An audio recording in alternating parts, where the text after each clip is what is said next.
La Bible ouverte, une méditation quotidienne avec la bergère Marie-Laure Bonny.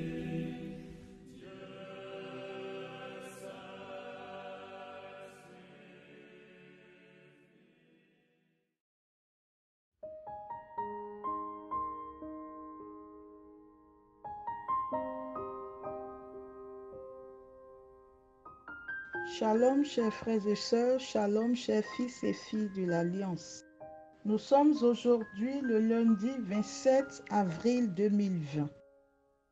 Disposons-nous pour la prière. Au nom du Père et du Fils et du Saint-Esprit. Amen.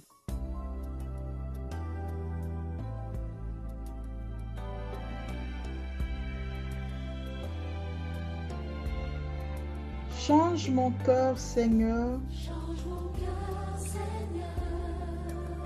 et purifie-moi. Change mon cœur, Seigneur, que je sois comme toi. Jésus, tu es le potier. Je suis l'argile. Brise-moi, façonne-moi. Oui, c'est mon désir. Change mon cœur, Seigneur, et purifie-moi.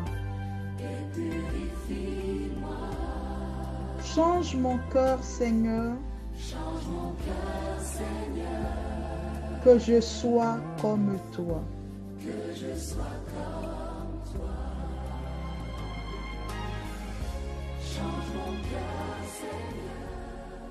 Et Seigneur, j'ai besoin d'être purifié par toi. J'ai besoin que ta parole, ô Dieu, comme un marteau, comme un feu, brise en moi tout joug qui m'éloigne de toi. Tu connais le désir que j'ai de te servir, de t'aimer, de marcher fidèlement à ta suite, d'être enraciné dans ta parole, ô Seigneur. Mais vois le poids du péché qui m'entraîne vers le bas. Seigneur, que ta parole en moi soit le marteau qui brise toute résistance, ô Dieu. Que ta parole soit le feu qui consume le pouvoir du péché en moi, afin que mon cœur soit purifié, que mon regard soit purifié, ô mon Dieu, et que je puisse entrer, Seigneur, dans l'assemblée de tes enfants, ceux qui te célèbrent jour et nuit. Béni sois-tu, Seigneur, pour ce jour nouveau que tu nous donnes, un jour rempli de ta grâce et de ta bénédiction. Merci, Seigneur.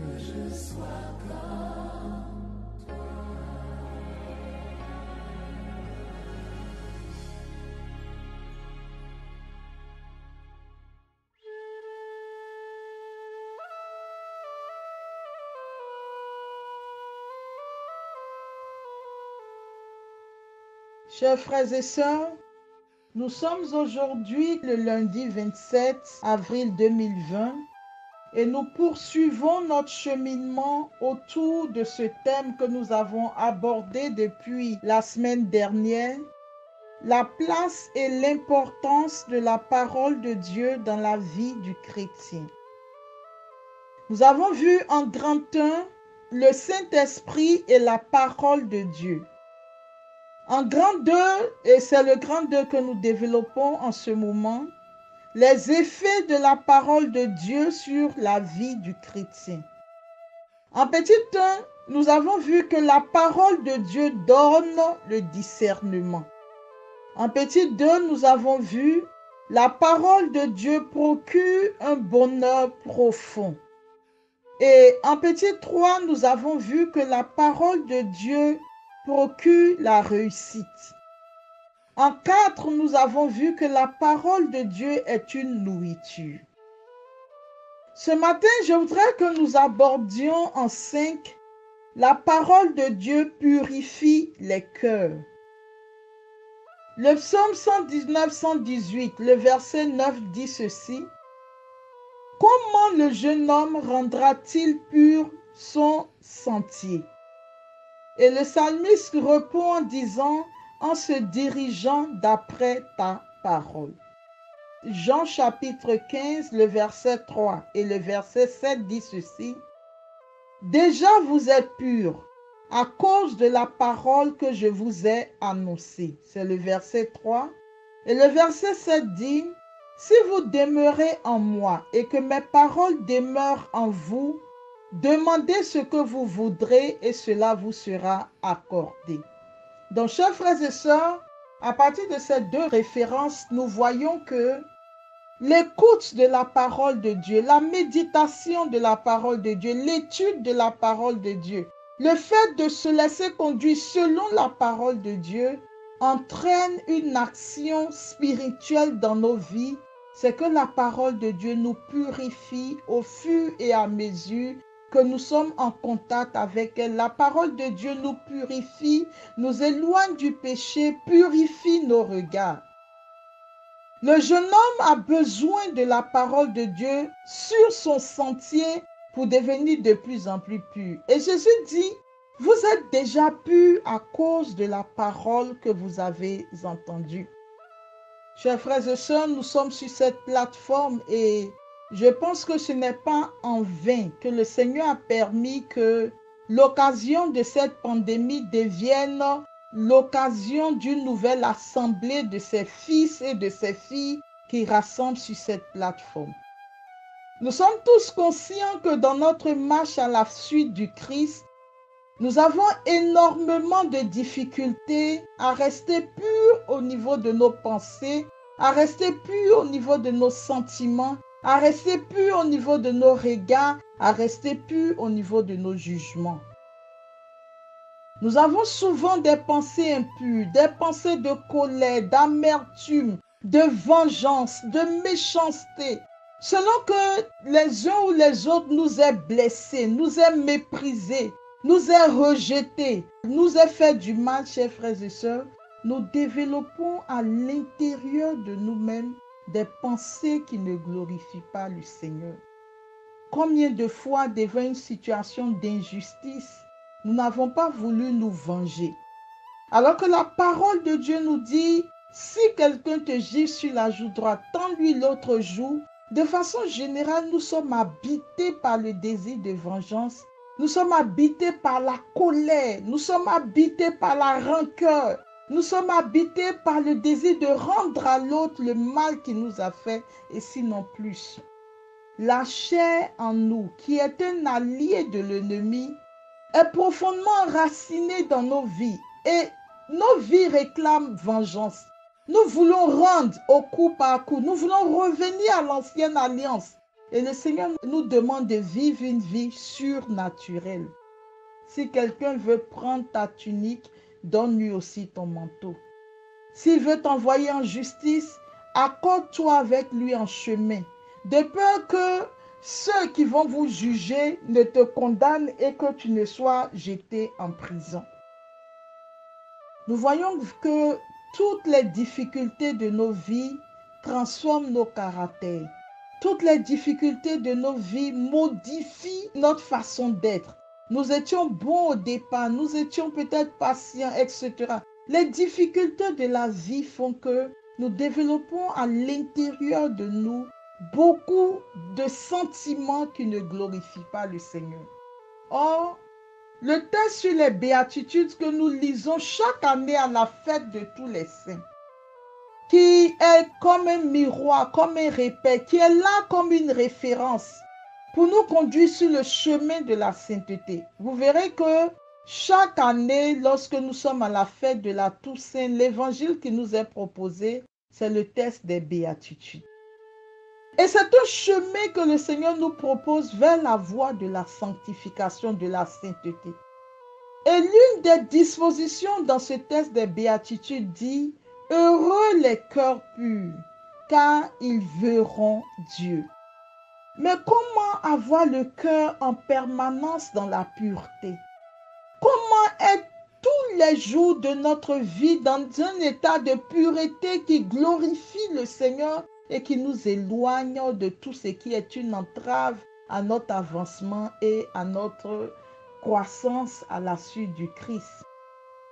La méditation de ce jour vient comme répondre à cette préoccupation. Et je reprends ce texte, le psaume 119-118, le verset 9. Comment le jeune homme rendra-t-il pur son sentier? En se dirigeant d'après ta parole. La parole de Dieu vient nous dire que se laisser conduire par la parole de Dieu, voici ce qui nous conduira sur le chemin de la pureté. Et pour attester cela, Jésus lui-même le redit en Jean le chapitre 15, verset 3. Déjà vous êtes purs à cause de la parole que je vous ai annoncée. Chers frères et sœurs, la parole de Dieu purifie. La parole de Dieu nous rend dans un état de sainteté. La parole de Dieu nous donne de nous mettre au-dessus de beaucoup de situations et apaise nos cœurs. Lorsque nous sommes en permanence à l'intérieur de cette parole, la parole de Dieu nous donne de justifier les autres. La parole de Dieu nous donne de comprendre les autres. La parole de Dieu nous donne de trouver une excuse au mauvais agissement des autres. La parole de Dieu nous donne de pardonner en permanence. Parce que la parole de Dieu est un miroir dans notre vie. Nous nous mirons au travers de cette parole. Et plus on s'enracine dans la parole, plus on devient conscient que nous-mêmes, nous sommes aussi pécheurs. Lorsque nous prenons le livre du prophète Isaïe, Isaïe condamne ses contemporains. Isaïe condamne les autres, les traite de mauvais, de méchants. Mais le jour où Isaïe rencontre le Seigneur, il dit « Malheur à moi, je suis pauvre et misérable ». Lorsque nous rencontrons le Seigneur au travers de sa parole, nous devenons conscients de nos propres limites. Nous devenons conscients du chemin qui nous éloigne encore du Seigneur. Nous devenons conscients que nous sommes des pauvres pécheurs, misérables pécheurs. Et nos genoux se plient devant la sainteté de Dieu. Et ayant pris conscience de ce pouvoir du péché en nous, qui alourdit encore notre marche, qui entrave encore notre évolution, lorsque nous nous trouvons face à la faiblesse de l'autre, nous sommes conscients que nous sommes engagés dans les mêmes combats. Et alors nous disons au Seigneur, Seigneur, je suis aussi pauvre et misérable. Seigneur, tu connais aussi ma situation de péché. Je te prie non seulement de me pardonner, mais de pardonner également à mon frère qui est en face de moi, car tous nous sommes encore loin de ta face.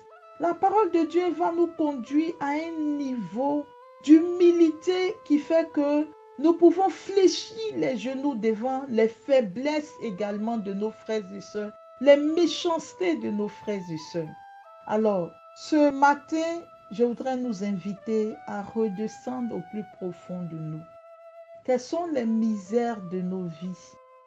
Prendre conscience de nos misères et voir en face tout le mal que les autres nous ont fait.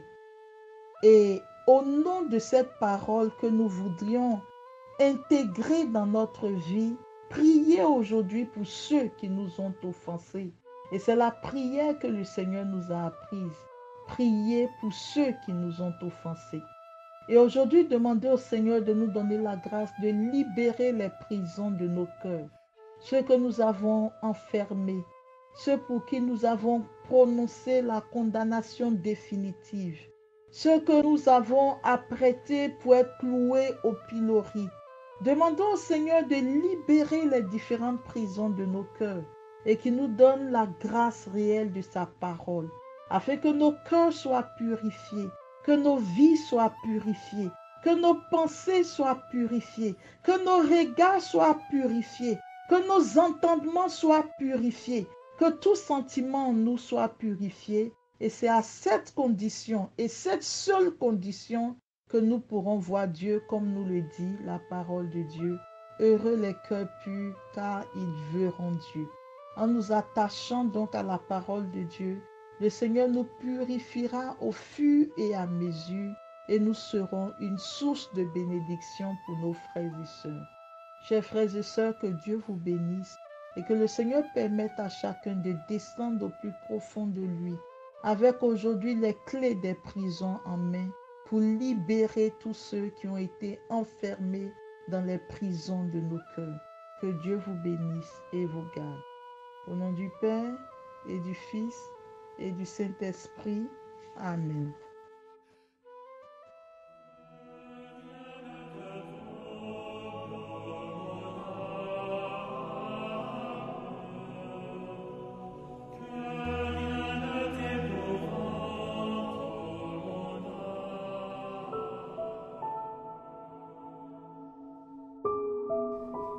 Vous venez de suivre la Bible ouverte, une méditation quotidienne avec la bergère Marie-Laure Bonny.